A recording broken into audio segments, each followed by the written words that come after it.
Hey, everybody, and welcome to Unedited. I'm your host, Patrick, and I'm hopefully joined by my co-host, Alex. And let me just say, how are you fine people doing? We didn't die. What? How are you doing? How are you doing? You doing good? You doing good? How's your mother? I know she's doing good. A little backstory. I mean, Alex and I, we've been stranded on an island. The plane we were on, it crashed. You see, we have beards and shit now. On we were wearing loincloths. Do you guys know the island that the lost people were on? It's the island next to that. Yeah, time works like somewhat normal there. I mean, the only thing is like it reverses your toes. It's no big deal. It's really awkward. Yeah. Anyways, it just makes you walk funny. So, on a serious note, let's talk a little bit about what we've been up to, if you guys care. Alex, so tell them a little bit about what you've been up to since the last time we podcasted, which feels like 10 years ago. Not too specific. I mean, they're not our next door neighbors. Let's just be a little bit impersonal. Let's give them a little bit of information, not too much. Leave them wanting more. Yeah, give them the slightly juicy details. Yeah. Nothing. No, I just kind of been trying to like mentally down still. Just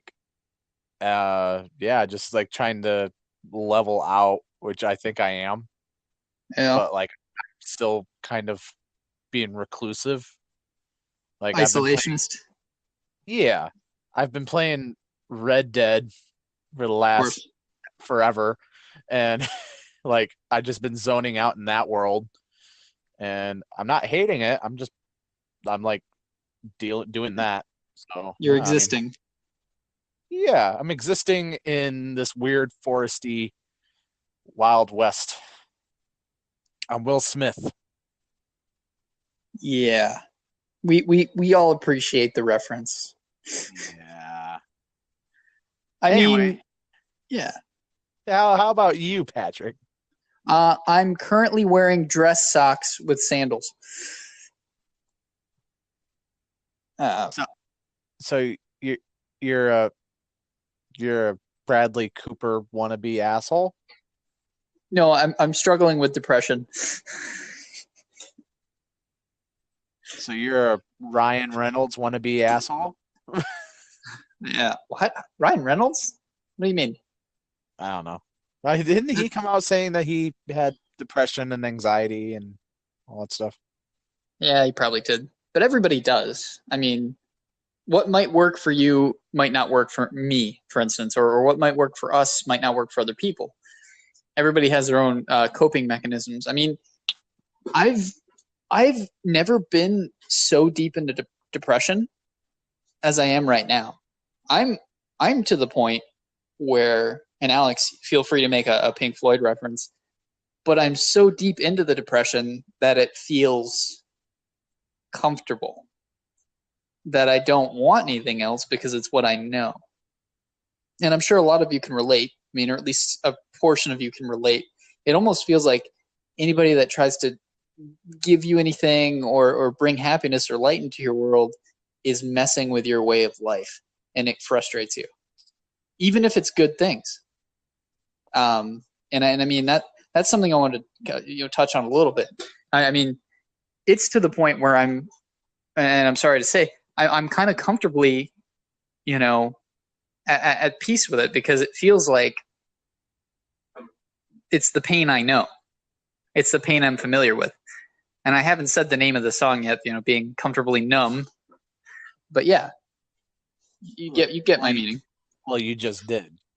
I know. But I did that for your benefit, Alex. So yeah, you said it so I wouldn't have to say it.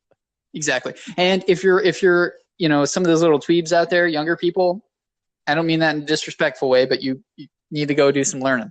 Listen to some Pink Floyd, some good shit. Anyways, well, the thing with sadness, anxiety, depression, all that is it really is a drug. It's you get so used to it and content with it that when you start to feel anything else, even not necessarily happiness, but when you feel anything else, it's foreign, and you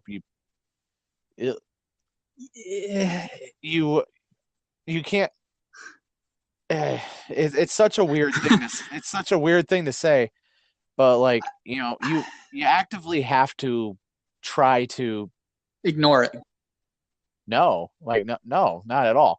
You actively have to go outside and smell the flowers. You know what I mean? Right. Like, and I'm not saying. I think if I can clarify, I'm not saying that there aren't things that I enjoy, but I feel like the depression's kind of just part of who some people are. It's part of who I am, right? It's not to say there aren't things that you enjoy, but when outside forces try to like say, "Oh my God, that's not normal. That's not normal. That we got to do this. Well, do you want to come out and do this? Do you want to do this? And then they kind of make you feel such a way about how you've existed for so much time. You're just like, wait, hold up. I don't know. It feels very uncomfortable, almost violating, when people think that it's their responsibility to fix you or tell you that you need to do X, Y, Z, or you're never going to be happy. And it's right. Like, but happiness versus contentment, right? I don't know. What? Yeah. Well, what I was getting at is like, you have to work towards your own happiness, and when it comes to the outside forces trying to make you happy or whatever, trying to do whatever,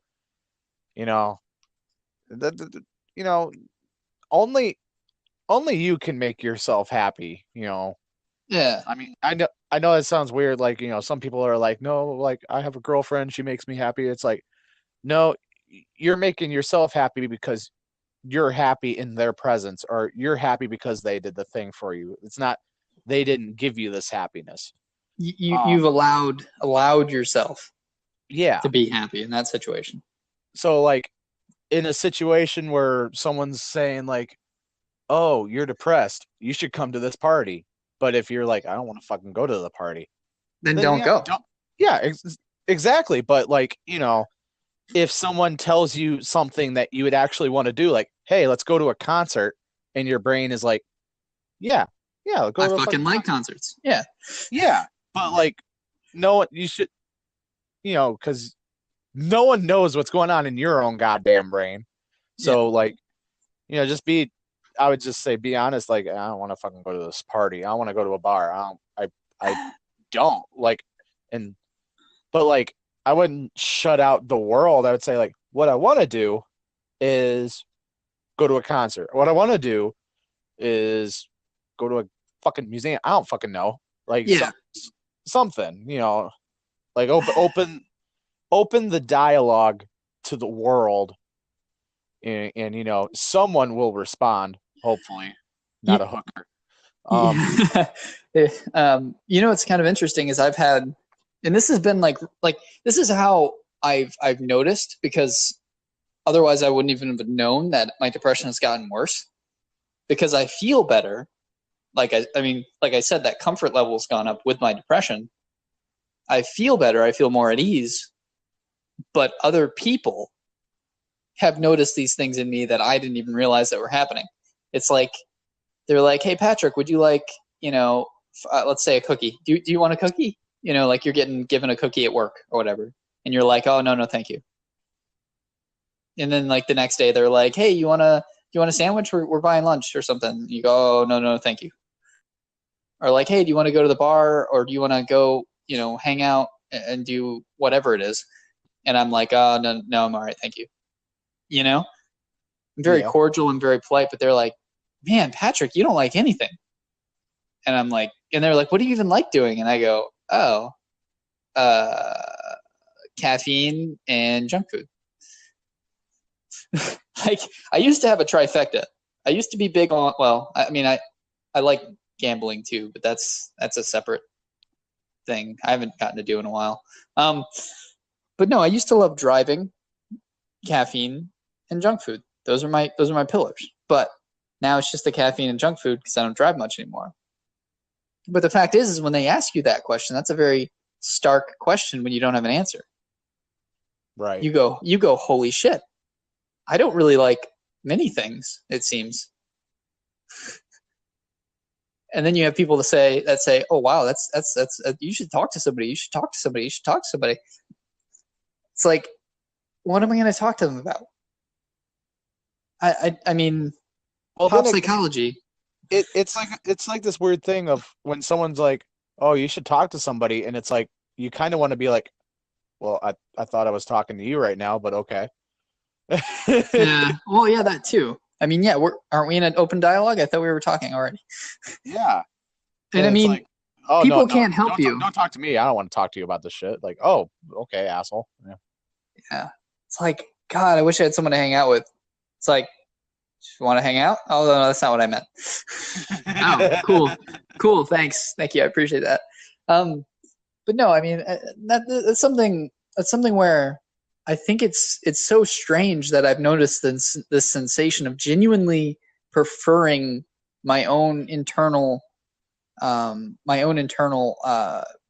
pain, my own depression, and being familiar with that and being comfortable with that sensation rather than having other people try to tell me what's best for me, or try to come in and tweak things because it doesn't feel good to be made to feel that you have something wrong with you, especially when you feel fine. You've got pain, but I feel that everybody deals with something on some level. If you can be logical about it, there's nothing wrong. I feel like, but this isn't therapist time. This is just I just want to bring that up because it's an interesting concept to be comfortable with your depression, I feel. I mean, a lot of people look at it in such a negative light, and it's like, yeah, it's negative, but try to think about what quote-unquote normal people do to deal with their depression, All I'm saying is get to know it. Know the difference. There's a difference between and someone said this the other day, I can't being comfortable with it and and being defined by it. Because a lot like you said, everyone has depression to some degree. Yeah. But there's a difference between the guy that's kind of forcing himself outside to go for a walk versus the guy shutting himself in his bedroom, sleeping all day. Yeah. There's nothing really wrong with either of those, but but there's a guy who's actively working towards, seeing the sun, and there's the guy that he's spent the last month in bed, whatever. And I'll tell you this, I consider myself to be pretty severely depressed to the point where, like I said, it's normalized. It's not even an issue for me as much. It's only an issue for other people when they want something, they want me to be something else, and I can't, That's what I'm trying to say. It's like, Patrick, we really want you to do this, come hang out and do this. And it's like, yeah, but I don't want to. It becomes an issue for other people, which makes me feel shitty in turn. But I'm to the point where it's like, it's not defining me, but it's definitely becoming part of my personality. And certain things that Yeah. I don't know how to describe it. I would tell those people like, hey, I'm sorry, that's not my thing. If I were to do anything, I would want to go do this. And if they're like, well, that doesn't sound like fun, man. It's like, well, it's fun to me. I don't know what to tell you. No. Yeah, it's just I don't know. You can only hear people call you a freak of nature so many times before you're like, look, I don't understand what you want me to do. Do you want me to take drugs to diminish my personality and be somebody else? Because I feel like that's worse than just being at terms with who you are, you know? Right. But that's beside the point. I mean, people who have severe depression and they think like, I'm okay with death. I really am. I'm totally at ease with the idea of dying. I don't necessarily want to die, but if for some reason it happened, you know, I'm aware of the risk and I'm aware of the possibility of that happening, but that's okay. It's just part of it, man. And in fact, I would welcome it because when your number's up, you don't have to stress about anything anymore. You don't have to feel the things you've been feeling. You kind of, you know, depending on what you believe, I suppose. Well, I'm never going to do it to myself, but I'm not scared of it.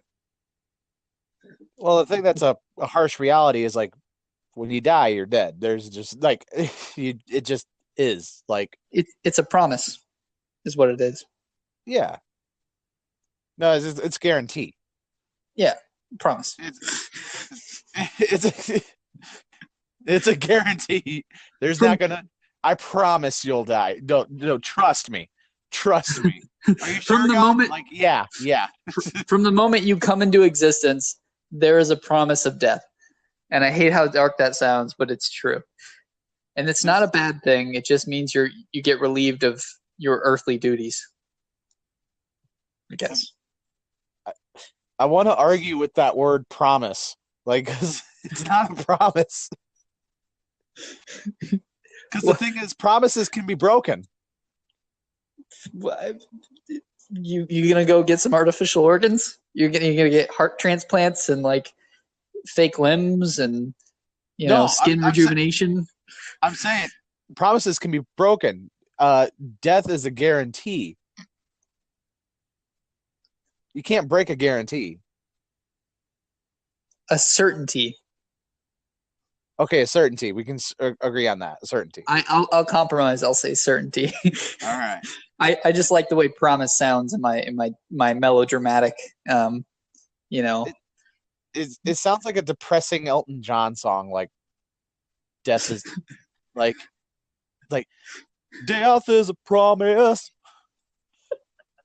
And my tiny dance is dead. Yeah, I mean, I don't know. The reason I bring it up is it's affecting my relationships and all that business. But no, I mean, I think honestly, I'm a functioning depressed person. I'm what some might call like a freaking breakout success in a lot of things. I blossom where I'm planted. You know what I mean? I go places and I make things happen. It doesn't mean I'm happy. It doesn't mean I feel accomplished. I'm doing it because some part of my brain feels like it's the right thing to do. I mean, here I work 3 jobs. I'm not going to be specific on the job opportunity, but I went from being a clerk to having a pretty good start at a financial career, all the while being depressed, severely depressed. People still tend to not like me. You know what I mean? Like, and it makes me kind of hate myself more. And I don't really understand why. Most people get like ecstatic and excited, but when I succeed, I just feel worse. Right. Which that's probably psychological. That's probably like a major psychological issue. Yeah. Like I'm probably the only person that would complain about a good thing, or at least It's like being a cynical optimist, you know? Oh man, fuck, I'm pretty sure this is gonna work out. Damn it, how horrible is that gonna be? You know? I'm a cynical optimist. I believe things will be okay, but it annoys the hell out of me. But yeah, that's what I've been up to. I've been, just working a lot, networking, getting into a new financial career. Alex is doing a lot of solo stuff. If you guys are interested, ALVU on Facebook. And that's he cross promotion. He didn't ask me to. That's the thing. So it's a genuine plug from the heart, and not the other kind of plug. Anyways, so Alex is he's been back on the scene since things kind of went south with the other situation he had going on. Everybody that he's talking to is at arm's length, and that's okay. And what do you mean by that? They're at a decent distance away. They're not somebody you see every day, not once a week, not twice, or once every other week. You just don't. And I'm not giving away any personal information, no names, no descriptions, anything like that. But you're growing is the point of that. I'm trying to say you're getting away from your hang up, I guess. Wouldn't you say, or am I wrong? You're pretty on the nose, yeah. Yeah. I mean, I'm being picky on who I let in. Yeah, you're bleeding out and back out into the cracks in the sidewalk. I mean, you're getting back out there. Why are my examples so dark? Jesus. Bleeding, promise of death. Bleeding out into the cracks of the sidewalk. What is wrong with me? Oh my God. Jesus. I feel like Bill Burr.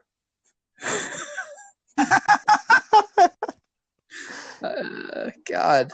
Did you just get the prompt to laugh? Did you see like the big sign that said laugh? Is that what happened? Hold on. Let me. I'm trying to think of my Bill Burr impression. It's not fair. It's not fair. I talk to my wife and I just say, hey, I want a sandwich. And she comes in and like, I don't want a sandwich. And I'm like, get the fuck in there and make me a goddamn sandwich. It's so orange. It's so orange. And then for the next 2 weeks, I can't even look at the TV. Because she just takes the TV. And I'm just in there like, yeah. Can you imagine? Can you imagine if I just started mushing the muffins? Mushing the muffins like there's some baby, like freshly born baby's brain, just like. Yeah! I don't know. I'm a psychopath, but I don't know. And he says, "I don't know, man. I don't know, man." But anyways, why does every comedian? I just realized that every comedian ends a joke with, "I don't know." Do you know why? It's a good diffuser. Like people in the audience can't say, "Oh, that's what that piece of shit believes," because he said he doesn't know. He's just kidding. So the certain touchy subjects they can't get crucified on because, yeah. But I don't know, man. Yeah, I've been having a hard time maintaining a functional relationship, and I've been dating and all that business, but I guess I just don't have the want to. I mean, I'm starting to feel like the loneliness is easier than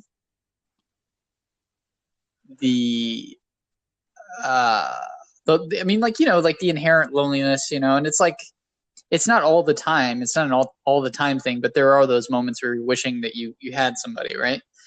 But those are few and far between. So I feel like it's easier to function without the possibility of hurting somebody or somebody hurting you. That's how I feel. I mean, I feel like the bad outweighs the good, in my opinion. I know how shitty that sounds. A lot of women are like, "Wow, he's just an asshole." It's like, no. I mean, maybe for that impression, but in general, I feel like I'm kind of like troubled, you know? And and when you feel this way, it's like, why would you want to bring somebody else into that? You almost feel like you're saving them from yourself when you end something. Right. Which it makes sense to me, because even and the more willing they are to work with you, and the more willing they are to help you through your issues, it's like you come back to that initial point, like, wow, you really shouldn't even have to do that in the first place. Like, why? You know? I don't know. That just makes you feel worse that they even like that they're putting in the effort. But that's what's going on in my world in terms of relationships right now. Yippee! Anyways, So, wait. So it bugs you that the other person is trying to help. This kind of plays into what we were talking about for the first 10 minutes. Yes, but here's the thing. It always comes back to, and honestly, I don't want to get too specific, just on the off chance that she hears this someday. The person in question, it got to the point where we were having a conversation. She kept saying, well, that doesn't make any sense. That doesn't make any sense. But that's just really weird. That doesn't make any sense. And after the 5th time, I was like, look, we shouldn't even be having this conversation. If it doesn't, I get that it doesn't make sense to you. You keep saying the same thing over and over. It doesn't make me feel very good. You know, this conversation is stressing me out, and it's upsetting you. So, you know, it's better just not to do this. Right? Wouldn't you say? Like in my mind, it's like we shouldn't have this conversation. We shouldn't even be having this conversation in the first place. That already presents an issue. Issue 1, you know? That's what I'm saying. If somebody thinks that they have to save you or fix you to like you or make things work with you, and you haven't even known each other that long, there's a problem. A little bit, yeah. And I know it's my problem. It's my fault. I get that shit. But it doesn't make me feel good for somebody to sit there and go, well, that's a little weird. Yeah, that's really weird. That doesn't make any sense. And it's like, gee, thanks. Yeah, I appreciate it. I appreciate that. Yeah, cool, thanks. Yeah, no, tell me again. Tell me one more time. Tell me again that my brain doesn't make sense. Yeah, it's cool because it's not like I'm making the shit up. But yeah, that's the whole thing about that. I think we touched on a little bit of our relationship dynamics, which is one of those things I wanted to bring up because we are in a different spot than we were, say, 3 or 4 months ago. We've got a little bit of different things going for us, going on around us. I mean, for instance, it's snowing where you are in Canada. What the fuck? I'm not in Canada. Alex, shh. Does this smell like chloroform to you? No, I understand. It must be nice and warm down there in Mexico. in Tijuana. In Cuba. Mono Mexican Wow Radio. Anyways, you guys want to hear how goofy my note taking is? Yeah, I want to hear it. How wacky and goofy it is. Okay, I wrote the lyric from a Foo Fighters song because I feel like it kind of just encompasses what I feel like I'm doing in my life right now. It's the first, like, it's like the chorus to Walk by the Foo Fighters. Learning to walk again. in what I feel like, what I mean by that is I'm kind of trying to be a human being. I'm trying to get away from my depression. And it feels like every step I take forward is like 2 steps back. And with my new job, potentially new career, I'm back to being the guy that doesn't know anything. So it feels like I'm having to start all over again from the bottom, and my cycle's been reset. Because I almost left Florida, where I am now. I was on my way back up north. I think we told you about that.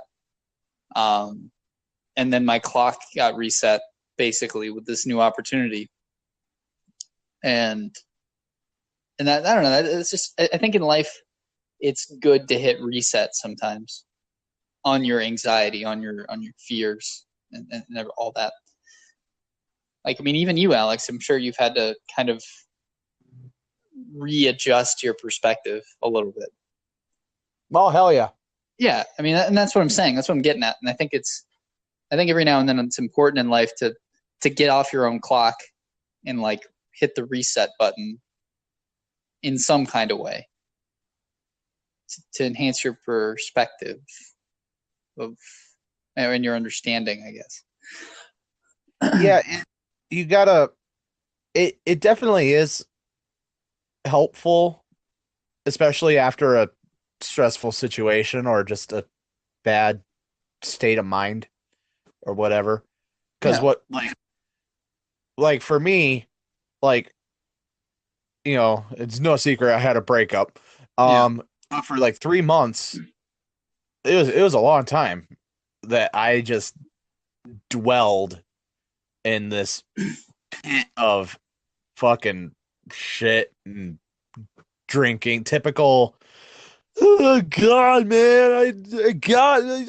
Everything was fine. What's like, you know, and then I kind of snapped out of it. Kind of. I mean, you never really get over anything like that, but No.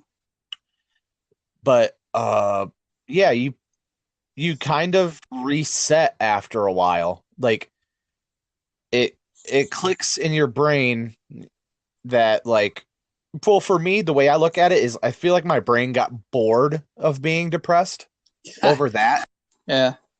Because, like, there is a point where I was about to get into one of those moods, and I was just like, there's no point. Like, I've said everything to myself that I've said 1,000 times. Like, they're like, it's, I know, I get it. Yeah. So, whatever, get back to playing Skyrim or something and not think about it. And there was like, my best days are when I don't think about it.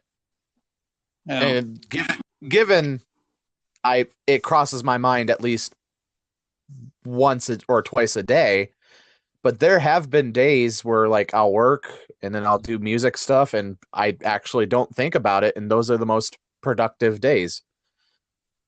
But you're kind of restructuring and resetting is how that's how I kind of view it. I mean, yeah, because you're kind of taking yourself out of it. Yeah. Yeah. Well, you kind of have to break the cycle. I mean, for the past, I mean, you know this as well as anybody.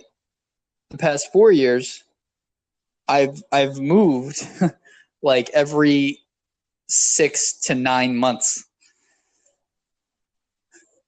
Right. That was what I've been doing, because after a while somewhere, I start to do well, and people start to recognize, oh wow, you're really good at this, blah blah blah blah blah. You know, you're a really great guy, blah blah blah blah. You know, like, and I know I'm being really fucking shitty. As far as the impression, I think they're well, you know, justified and all that good stuff, and they don't actually sound like that. But people start to grow close to me, and then I move.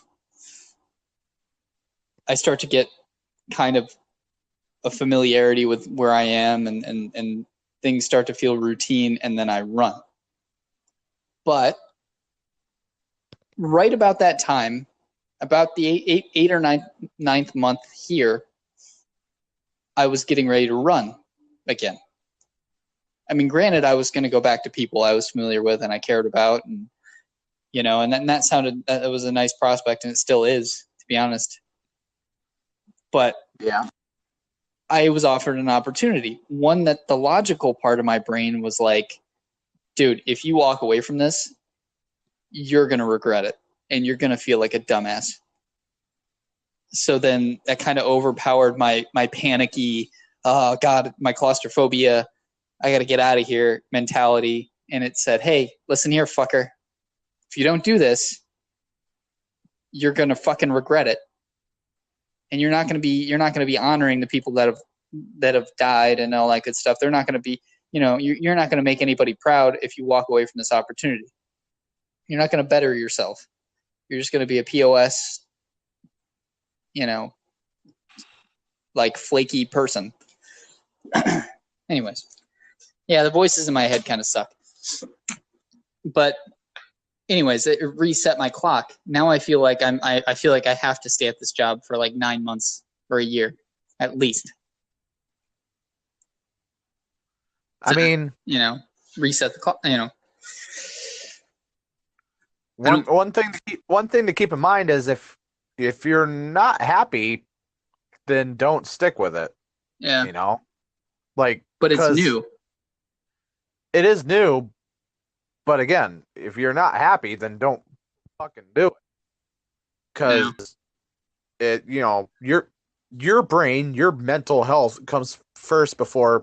Yeah, it's a good opportunity, and if you want to do it, then you should do it. But if most of your brain is just like, oh, this is fucking, I can't fucking stand it, I can't fucking do it, I fucking hate everything I'm doing right now, then fuck it, Yeah. Because people have walked away from, I've done it too many times. Yeah, people have walked away from, billion-dollar bands, music contracts, shit like that. I always have to equate it to music. Of course. Yeah, and their reason is just because, like, I didn't want to do it, so I didn't do it. And, like, okay, yeah. No. And rant. Yeah. I mean, it just, I know I've had this tendency ever since, everything had happened. And if you are an avid listener, then you know a little bit about my background already. Or if you know me personally, you know a little bit about my background. So I don't have to explain it again. But ever since all that stuff started happening, it felt like things were just going to collapse around me anyways, no matter where I was. So you get that Chicken Little syndrome where the sky is falling and you got to go now before the roof hits you in the head. But that isn't true. That's just kind of a disorder or something. But speaking of fresh starts, I wanted to talk about something and get your take on something that's a little screwed up that happened recently in Colorado. Have you heard about Chris Watts? Never heard of him. He's an individual that strangled his wife just recently. Strangled his wife and smothered his 2 children, and she was pregnant. Okay. He was sentenced to like 5 consecutive life terms in prison, which is good. And the family of the victims actually pushed for him not to get the death penalty because they were asserting the fact that it wasn't their place to administer death on somebody, just like it wasn't his place to administer death on their loved ones. I mean, I wanted your take on what makes somebody do something like that. Like, what do you think his like motive was? I mean, clearly there was somebody he was seeing outside of the family home, and he wanted to like be free to go do whatever with her. But I mean, from a psychological standpoint, what is your perspective on that? He's a psychopath. Yeah. And, I mean, like, anyone that thinks that, murder and death is like the answer, there's a wire that's not connected right. That's kind of fucked, especially with the children and everything and the pregnant. Yeah, young kids. He smothered young kids. Yeah. Like, I would have respected him more if he just left. Yeah. Well, the thing is death by strangulation takes anywhere from 2 minutes to 6 minutes. They actually quoted this in the court case, and there were only one set of handprints on her. There were no defensive wounds or anything like that. But there was only one set of handprints on his wife, on his late wife. That means he did it with intent. Like he didn't like allow her to struggle, and he held firm in one spot. He did not let up, not one little bit. Oh, yeah. I mean, imagine that. Good conversation. I was having fun talking about depression. No, I'm just saying that, like, that exists, man, in the world. And what's crazy is in the court proceedings, when all the family members came up and they made statements about, and he was present for these statements, he was like crying. And the question I have, is he crying because he got caught or found out? Because his thing was, oh, I don't know where they are. I haven't seen them. Wife and kids. But they proved that was all bullshit.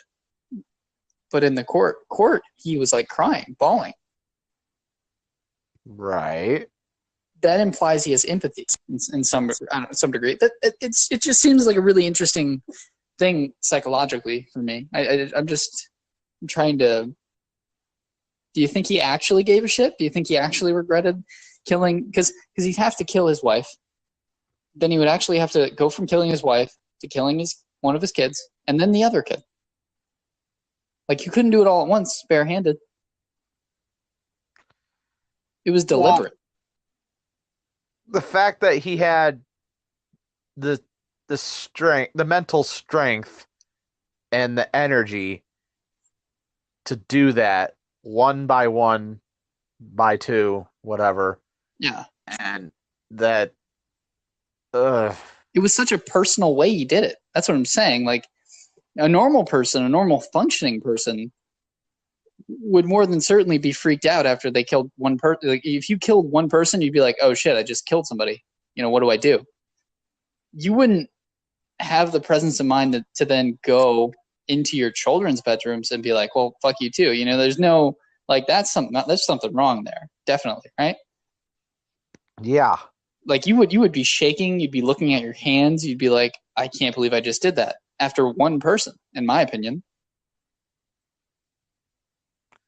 I don't know. It's something I don't like thinking about this. It's this is where I think like the death penalty should come in, because like yeah, I mean, I agree. Like he just shoot him in the fucking head. I don't want to, like, in that case, yes. Yeah. Because guess what?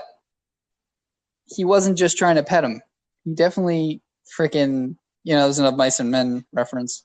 But, you take him to the river, you talk about that big house you're going to go get, and then you take care of him. Because a person like that, there's no correction for. Yeah. And what is a correctional facility but a rehabilitation center? At least that's what it should be. Instead, it's something else.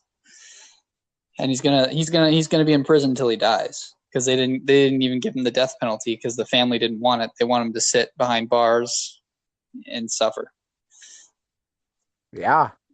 But I mean, that's kind of even better. Yeah.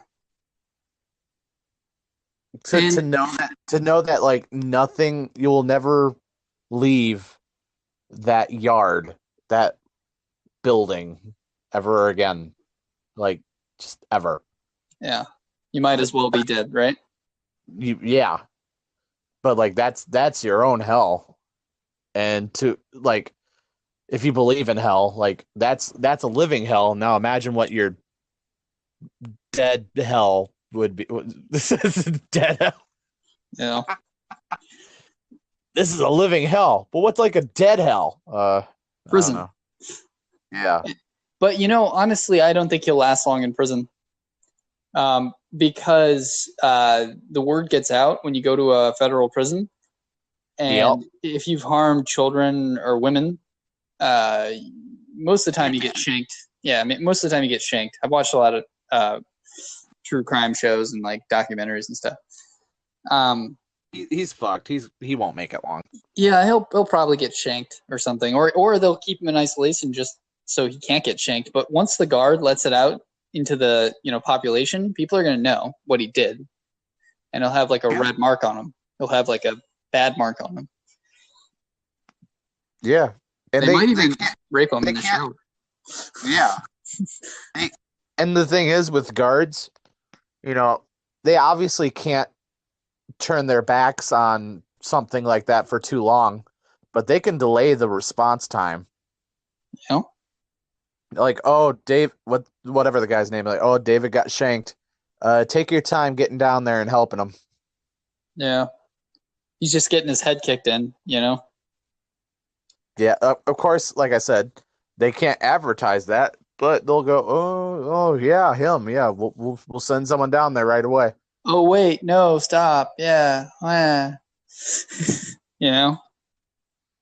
And then like fucking high five the people who did it and say, oh no, I couldn't identify the perpetrators. There's a lot of fucked up people though that I feel like deserve it in some regard. So, it depends. Even criminals have honor in some kind of way. They have a code, most of them. Yeah.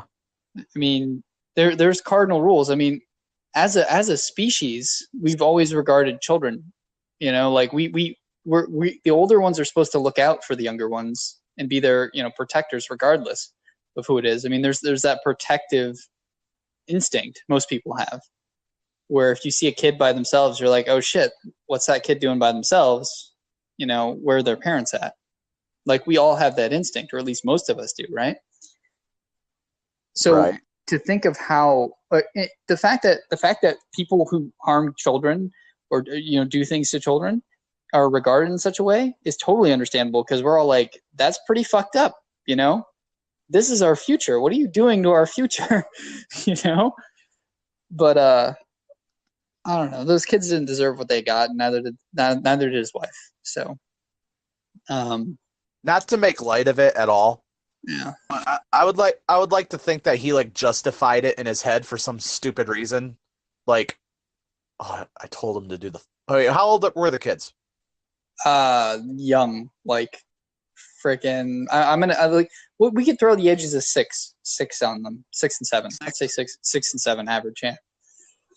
Like, this is my dark humor kicking in. Like, I like to imagine him like sitting there like, oh man, Shelly didn't take the dog out again, and he pooped in the house. I'm gonna strangle him. It's just well, I don't have dark humor necessarily, but I do have this paranoid thought that maybe it's not what it seems. I mean, consider this. What if the wife lost her shit, which happens a lot, and she killed the kids, and when he found out that she killed the kids, he strangled her?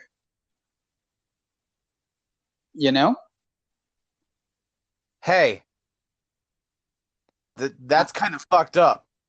I don't like that. I'm saying, like, what if he's innocent and he's taking the blame to kind of like protect his wife's memory in a way? that's possible, right? Theoretically. I mean, if this were like a true crime show or something, what's the likelihood of that, though? I mean, the only thing that kind of discredits that, the only thing that discredits that is the fact that he hid the bodies. I mean, but then again, maybe he didn't want to get blamed for it. And it was still his wife that killed the kids. Because women freak out and kill kids all the time. Yeah, I was hoping you'd say something like, the one thing that discredits it is that she was a pastor or something like that. Something ridiculously like. No. I mean, there was this one video I watched where the mother was like driving her van with the children in the van, child locks on, into the ocean, like the Atlantic Ocean. And then a couple of people saw it and actually like got out there and saved the kids before she could drown them. So I mean, hypothetically, what if she killed the kids when he realized, oh shit, like she just killed her kids, like he freaked out and strangled her. Like, why did you do it? Why did you do it? Why did you do it? And then he realized, oh shit, now I'm in a house full of 3 dead people. How is this going to look on me? And then maybe he tried to cover it up. That's not dark humor, huh? What if Janis Joplin never died and she's living in Ireland with John F. Kennedy? It's possible. I don't know. That's just something that kind of like I think he's getting what he deserves if he's guilty of the crime, and he's been found guilty. So, I mean, it's pretty cut and dry there. But yeah, of course, I mean, we've kind of touched on another subject of having these, unrealistic thoughts, Also, another thing, can we stop shooting each other? I'd really like it if I could stop hearing about large groups of people getting shot. That would be awesome. Like it's every day. One recently? Look, I wrote down Denver, Chicago. There was a hunter that got shot by another hunter. Like, can we just stop shooting each other? I'm not advocating for gun control or anything. I don't give a shit.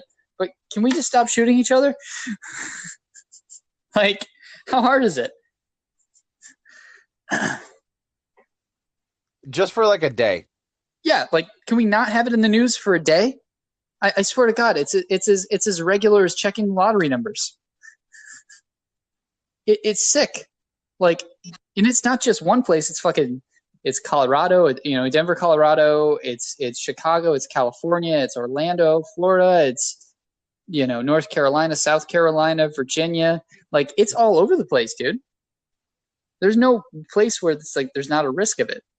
And I'm just saying, can we stop shooting each other? In fact, I want to make a shirt that says, "Can we stop shooting each other?" ? Like, that's a shirt, isn't it? It's not advocating. It's not advocating gun control. It's just saying, hey, how about not shooting other people with your gun? How's that sound? Can we settle for that now? I'd settle for that. You can have it. Just don't fucking shoot people with it. Okay? Anyways, that's what I wanted to say. That kind of reminds me of something else.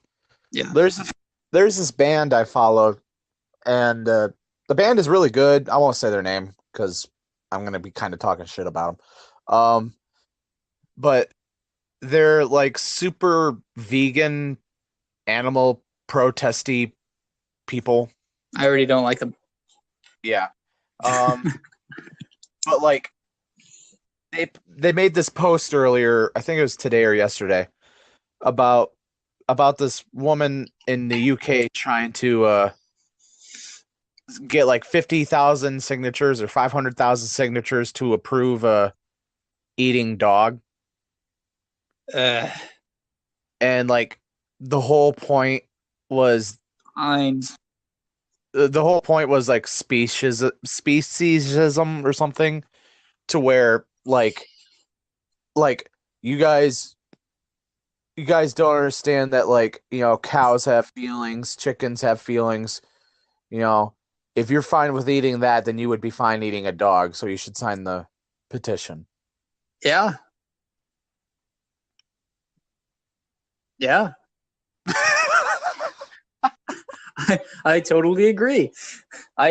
Okay. So I know I sound like a piece of shit for that, but I might have just gotten a little loud in the mic. Yeah. I mean, dogs are an animal just like any other animal. Cats are too. I mean, what do we eat? We eat lamb. We eat we eat like you said, cows, chickens. We eat snake. We eat rabbit. We eat deer. Frog. We eat a lot of shit. And I get the whole man's best friend thing, wherein the cavemen used dogs to keep lookout for predators and shit like that. I get there's a whole camaraderie there, but it's a dog, and if there's a lot of them, maybe we don't need Bob Barker talking about spaying and neutering our pets. Maybe we could just eat the extra ones. I'm kidding. That was fucked up. That was a joke. I'm feeling you guys out. Don't get offended, all right? Now, that makes me want to ask, like, if you were at a restaurant and someone brought you dog and it actually looked good, would you try it? I mean, I didn't know him. The thing is, like, there's no personal connection there. If I knew the cow that I was eating, I'd probably feel fucked up about eating that cow or that pig. Like, if I had like the thing is, like you said, it is another animal, so it would probably just taste like fucking meat. And if you were hungry and it was like a post-apocalyptic situation, I'll bet you'll eat a dog. Oh yeah, I would eat Fluffy in a heartbeat. Yeah, but here's the thing. I think it's different when we have a personal connection to an animal. Like, if it were my family dog, no, I wouldn't eat my family dog unless it was desperate times, But if I had like a pet pig, I wouldn't eat my pet pig because I know the pig. But I feel like if it's like an animal that was actually, I don't know, trapped, captured, whatever, like it was actually, that's the purpose, was to be eaten, and you don't know that guy, I mean, hey, I think that there's a reason why we're the apex predator, because we pretty much eat everything. Now, do I think it's fucked up to eat the family dog? Yeah. I mean, if you come home and you're like, Scruffles looks tasty, then you might be a little fucked up. But in places where it's normalized, like, what countries do they eat dog in? I don't want to like spout stereotypes. China? Is it China? I think it's mostly like the China, Taiwan, Philippines kind of. We eat everything. Squirrel. We eat squirrel too. Like, I don't know. I think it's a little weird to pick favorites. Have you ever had alligator jerky? Yeah. It's actually not bad. I've had alligator jerky. Yeah. It's not bad. And the thing is like, if you're killing the family dog and eating the family dog, that's a little fucked up. But like I said, there's different circumstances, I think. When in Rome, do as the Romans do. I mean, what? I mean, if you had to like, I think if you had to butcher the food that you were eating yourself, you wouldn't be very hungry for whatever you were butchering. Like, those chicken wings are good. Why don't you go kill the chicken and pluck the feathers out yourself, you stupid fuck? No? You don't want to see that part of it? Okay, well, just eat your chicken and be happy. Stop being assholes, guys. It's a dog, I don't know. I sound like I sound like a total tool. Okay, the fact is, people play favorites, and I don't think that's necessarily true or right, I guess.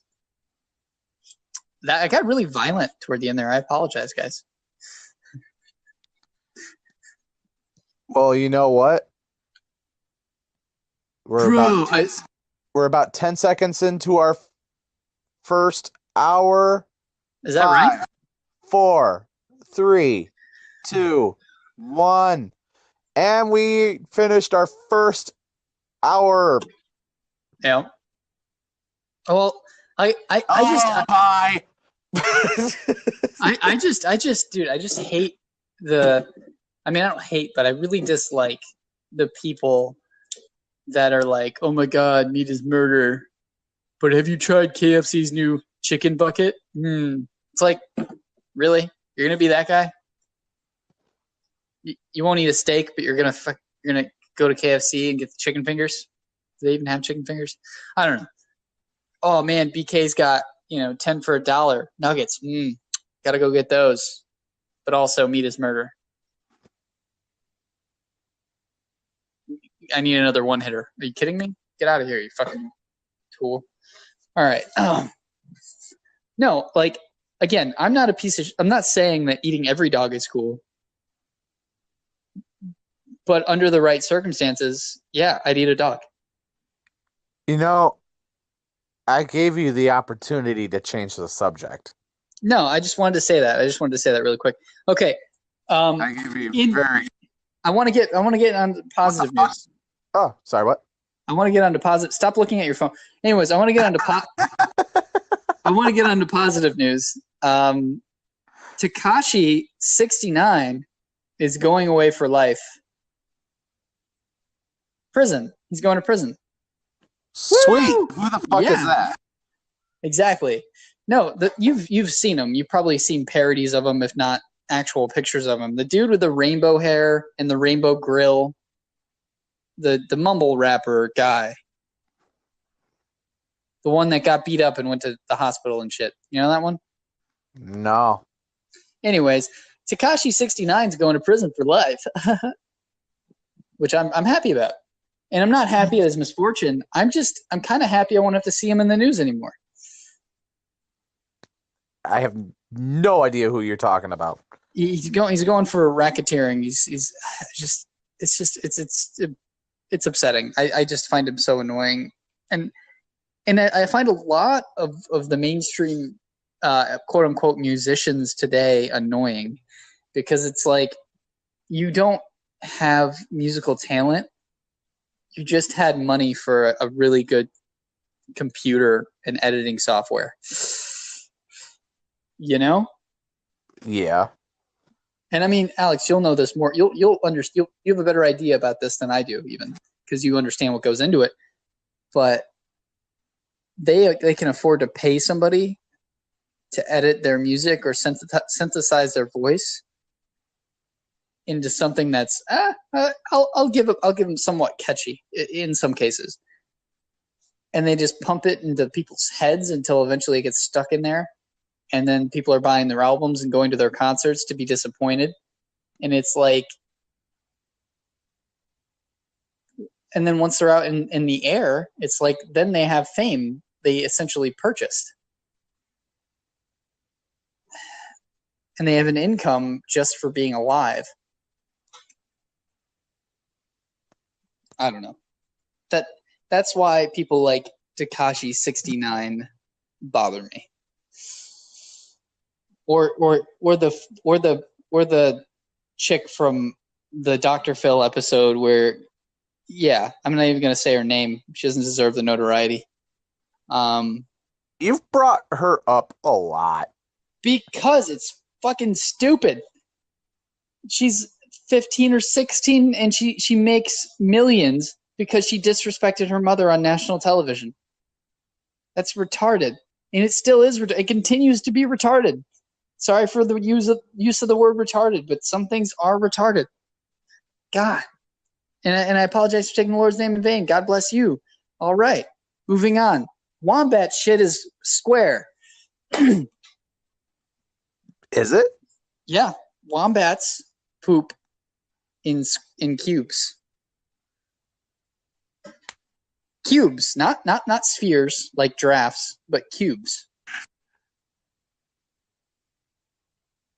What? Yeah. And you know who reported this? Do you know who reported that?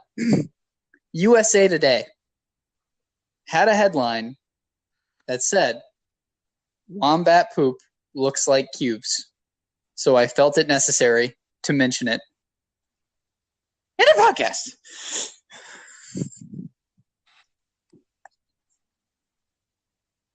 Yeah? I don't even know what to say. Like, I'm just that's a knowledge I have now. Yeah, wombat shit you could build a little wall out of. In fact, you know what? Trump should hire some wombats to build a wall with their shit. They're gonna be the best wombats. They love me. They really do. They love the wall. They want it to happen. It has nothing to do with the fruit. It's excellent. It's the best. It's fabulous. USA Today had a headline that said "Wombat poop looks like cubes." That is the weirdest thing. It's a testament to our times. It really is. We have newspapers or not papers. We have news outlets that are reporting on wombat shit. Priorities. I don't know, man. It's funny. I had to tell you about that. That's silly. So in case you guys haven't noticed, and I apologize to those of you that may have listened to episode 11 already. That episode 11's gone. This is episode 11. You want to know why? Because we're coming back bigger, blacker, and harder. I'm kidding. Yeah, to illustrate that, I'm going to throw my phone. Are you ready for this? No, I'm kidding. I'm going to do it. Are you ready? That was 3, a Cards 2, Against Humanity. Cards 1. Against Humanity reference. Here we go.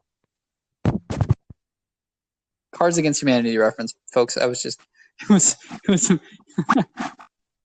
like I think of Mark Wahlberg when he said, "You get on the internet and all you can see is big black clocks." See, all you gotta do is wake up every morning before 6 a.m. Before 6 a.m. and then the next day earlier than that, 5 a.m. And then before that, you wake up at 6 p.m. because it'll be the next day before that. You'll be up. You'll be there. Hey, stop trying to like poach Chris D'Elia's impression, dude. You're the one that brought up Mark Wahlberg. Yeah, but I was talking about I think it was talking about Ted when he was like, "Yeah, no, all you can do, you get on Google and all you see is BBC." What's a BBC? That was a good movie. I saw it twice. Me too, actually. Yeah, it was good. I liked it. But no, and this is on a real level. We're gonna be probably a little bit darker, a little bit starker, a little bit different than we were if you got accustomed to our old stuff. And that's okay. The last attempts we've had, I've thrown them out because I'm like, God, that's too edgy, or oh, we sounded like shit, or why'd you say that? But that's okay now because things change, people change, and it's okay to illustrate the progression. That's fine. And hopefully you guys enjoy it. I mean, I'm no more an asshole than I was before, but I do appreciate you listening. And I hope you don't take any of this to heart unless it's meant to be heartfelt. I mean, and Alex, I mean, I got to ask you, buddy, did we do good here? Did you enjoy it this time? I had fun. Yeah. I mean, it was a positive thing for us until it started to feel like we were spinning our wheels. And I think we're back. I want to say we're back. And that's a good thing. And this has been episode 11. We're coming up on Thanksgiving here really quickly. Just to give you a time frame or time perspective. So, love your families, hug your sister. And Bob's your uncle. What do you have to say, Alex?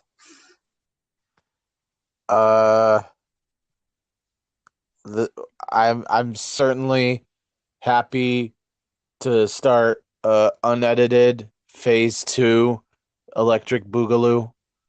It's 'Cause it's bongo in the jungle. Well, that's all right by me. Yes, I'm alive. Tiger?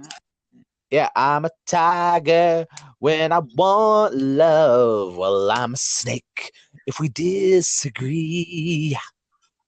I can sing 10 the out of whole 10. song right now. 10 out of 10. 10 out of 10, Alex. 10 out of 10. But anyway, shut the fuck up. Anyway. Kick out the jams! But I just gotta say it, like, that's my favorite kind of comedy, where it gets 0 to 100 really fast. Like, shut the fuck up, bitch. Shut the fuck up. Yeah, CBC, head PE. Anyways. I want you to spread your legs. Anyways. Yeah. I think we should try to do this, well, once a week, once every other week, something, keep it going. We're working on other angles. I've been trying to push Alex into other avenues, but he's stubborn, and I'm stubborn too. And yeah, like we're gonna try to write a screenplay. Yeah, we're gonna try. It'll be the equivalent to drawing stick figures, but in screenplay form. But it's something. We'll try. But anyways, to end my thing, because I didn't really end it on anything.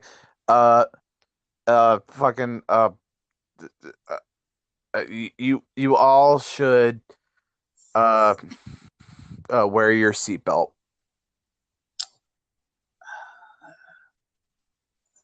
Okay, and smoke Jesus, worship crack. Okay.